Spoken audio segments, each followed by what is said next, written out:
യസ്ര അധ്യായം 1.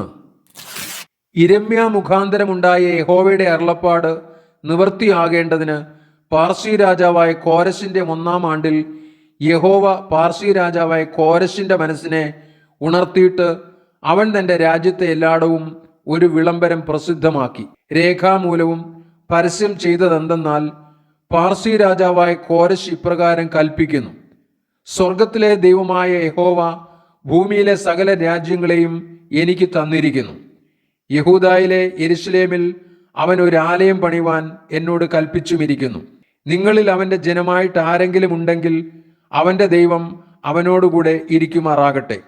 അവൻ യഹൂദായിലെ യെരുശലേമിലേക്ക് യാത്ര പുറപ്പെട്ട് ഇസ്രായേലിന്റെ ദൈവമായ യഹോവയ്ക്ക് ആലയം പണിയട്ടെ. അവനല്ലോ യെരുശലേമിലെ ദൈവം. ശേഷിച്ചിരിക്കുന്ന ഏവനും അവൻ പ്രവാസിയായി പാർക്കുന്ന ഇടത്തൊക്കെയും അതതു സ്ഥലത്തിലെ സ്വദേശികൾ പൊന്ന്, വെള്ളി, മറ്റു സാധനങ്ങൾ, കന്നുകാലി എന്നിവയാലും യെരുശലേമിലെ ദേവാലയം വകയ്ക്കായി ഔദാര്യദാനങ്ങളാലും സഹായം ചെയ്യണം.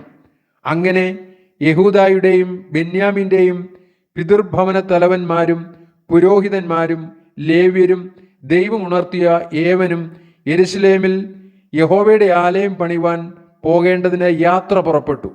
അവരുടെ ചുറ്റും പാർത്തവർ എല്ലാവരും കൊടുത്ത ഔദാര്യദാനങ്ങളൊക്കെയും കൂടാതെ വെള്ളി കൊണ്ടുള്ള ഉപകരണങ്ങൾ, പൊന്ന്, മറ്റു സാധനങ്ങൾ, കന്നുകാലികൾ, വിശേഷ വസ്തുക്കൾ എന്നിവ കൊണ്ടും അവരെ സഹായിച്ചു.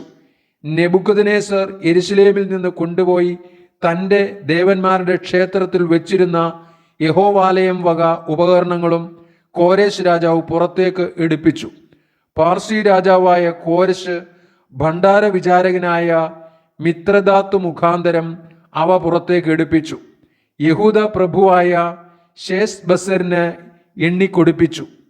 അവയുടെ എണ്ണമാവിത്: പൊൻതാലം 30, വെള്ളിത്താലം 1000, കത്തി 29, പൊൻപാത്രം 30, 2-ാം തരത്തിൽ വെള്ളിപ്പാത്രം 410, മറ്റുള്ള ഉപകരണങ്ങൾ 1000, പൊന്നും വെള്ളിയും കൊണ്ടുള്ള ഉപകരണങ്ങൾ ആകെ 5400 ആയിരുന്നു.